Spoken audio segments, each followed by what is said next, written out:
The Men's Rugby World Cup Australia 2027 draw was announced today. I'm going to look at the pools and look at the breakdown and give my very early prediction on how I think it's going to play out and how it's going to go into the knockout rounds. Appreciate y'all being here. Without further ado, let's go.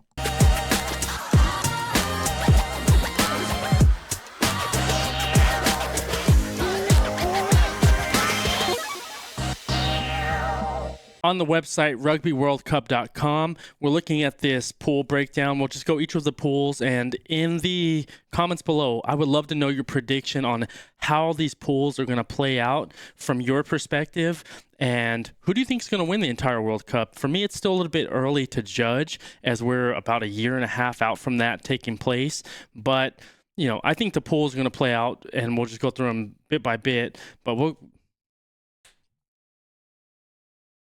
on rugbyworldcup.com right now, we're taking a look at each of the pool breakdowns from the draw.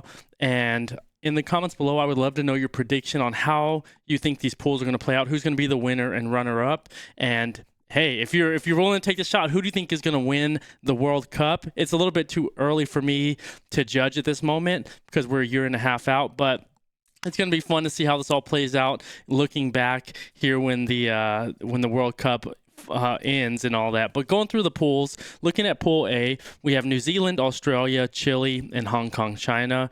This one's going to be very easy. I think New Zealand and Australia, they're coming out of this pool very easily. New Zealand will be the winner of this pool, I believe, though. I think I think they have the experience, and they're starting to come to form. I know they played Australia tight this year, but I think that New Zealand's going to win this pool, and Australia is going to come out second. Chile and Hong Kong, I think it's good for them to get the experience in this tournament, but they just don't have a chance at this point. So this is going to be an easy win for New Zealand to come out of this as the victor. Looking at Pool B, South Africa, Italy, Georgia, and Romania.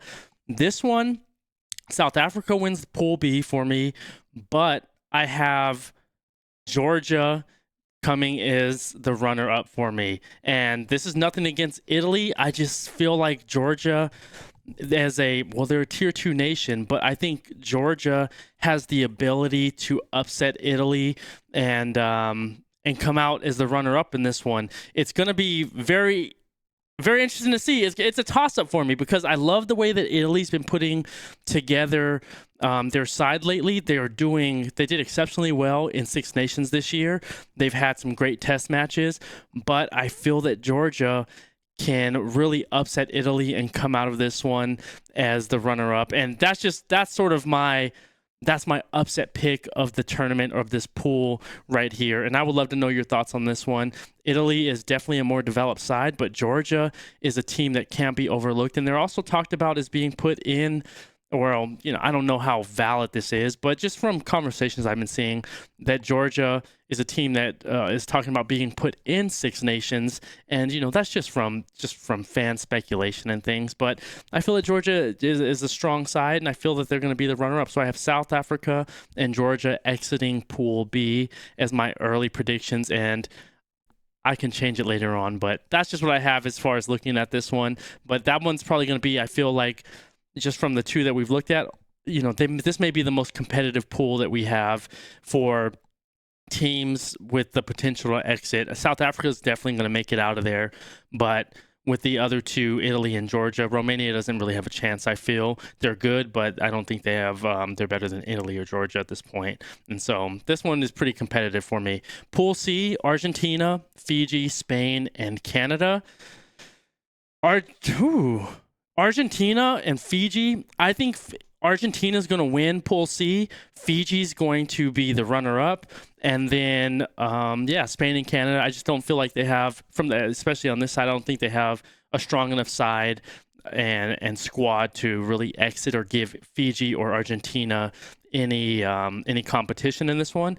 It's really going to be a toss-up between Fiji and Argentina, that match between me, though, or that I have between them, because although I feel that Fiji has that flair, they have that free-flowing creativity when they play, I feel that Argentina has really shown a lot of prowess, and they're really stepping into their own brand of rugby. The way they played South Africa, the way they beat England, and Argentina has really found form, and they're really put together some solid play, especially this year. I would say, I can't say this last year, this year. So I feel like Argentina is a more well-rounded side than Fiji. Fiji has a lot of power, a lot of flair and speed, but they lack consistency at times during the matches and have fall off in discipline, where I feel that Argentina is a very disciplined side, and they are really have created their own identity within in their system. So Argentina wins it for me. Fiji gets second,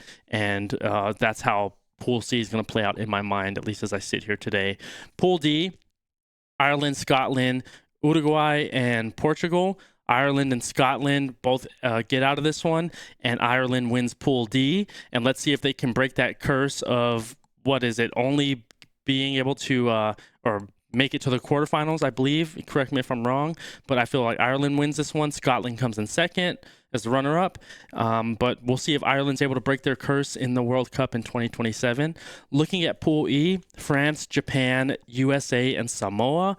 France wins easily, and I feel that, I feel Japan. I feel Japan is going to be the runner-up in this one. USA, they haven't shown a lot of promise to me, which, burns me to say, but I just feel like USA hasn't caught their footing within rugby, and there's not really any standout players that just come to my mind. And just watching them play this year, they're not consistent. There's something lacking in that program, and I just feel like USA they're not going to make it out of this one. Samoa's good, but they just don't have the fitness to make it out of this pool. I think Japan is going to be the runner-up. France is easily going to win this one. I think they're going to win all their matches and make it out this very, very easily. So France and Japan are the two that I have for Pool E. And for the final pool, Pool F, England, Wales, Tonga, and Zimbabwe. England and Wales both exit this pool, and England takes it. I think this one's going to be pretty good, or pretty easy to call. Wales, I know they haven't had the most, consistent side of rugby, but I feel like they're going to pull it together, especially around World Cup time. We'll see how they do coming into Six Nations here in a couple months.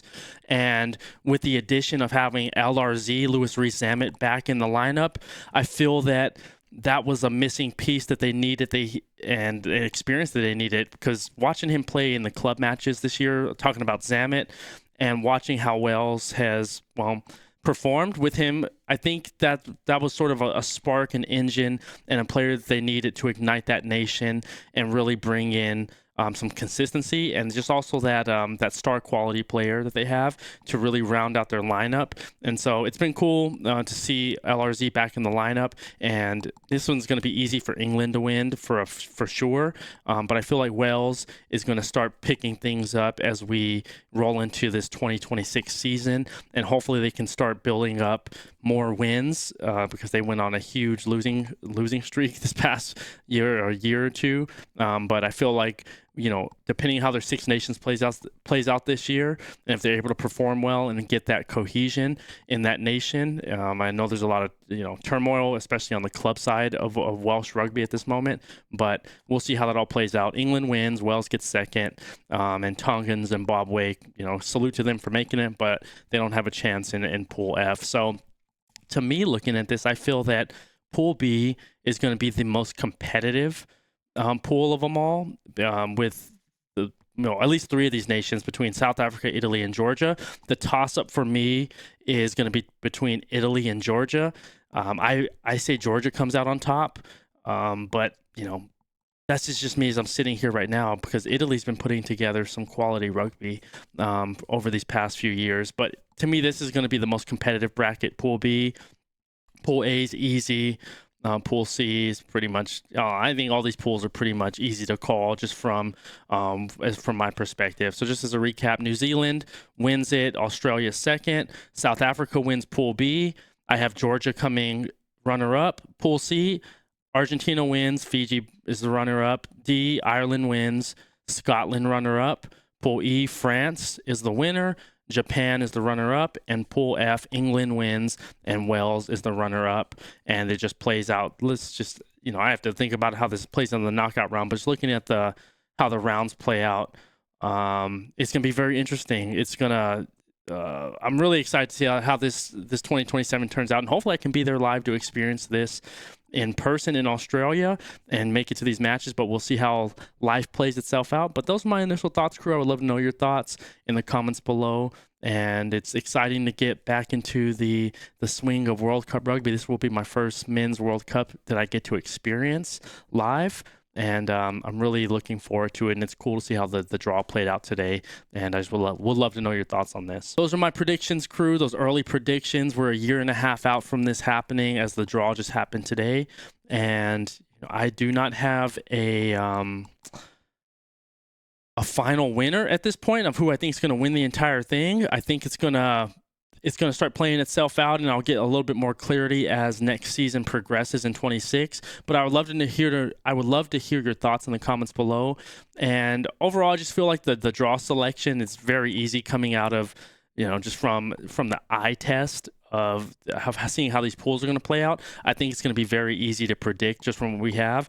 Like I said, the only toss-up that I have in this one that may mix things up a little bit is between Italy and Georgia, because I think Georgia is it's a tier 2 nation that plays tier 1 level of rugby, and they can give Italy a little bit of a run for their money, so to speak. But I would love to know your thoughts on this, and just hear your perspective, Qrew. But that'll do it for this video. I love you, appreciate you. Thank you for being here as always, and checking out our videos, and we'll build back into creating more content. I would love to hear what type of content you would love to see on this channel. And if you haven't already, drop into our community, skool.com/rugby, the QSN Rugby Collective. We're building and growing over this entire year, and I just appreciate all your support and the conversations that are happening there, and looking to continue to try to evolve that community and grow with you and bring in value to the world of rugby that is needed. So would love to see you there, Qrew. When you do, drop in, say what's up, drop me a message, and I'll hit you back. But that'll do it for this video, Qrew. I love you, appreciate you. Like, comment, subscribe, all that good stuff. And remember to always stay laser focused on your dreams and your vision. And remember, you're in control. I love you, Qrew. Peace.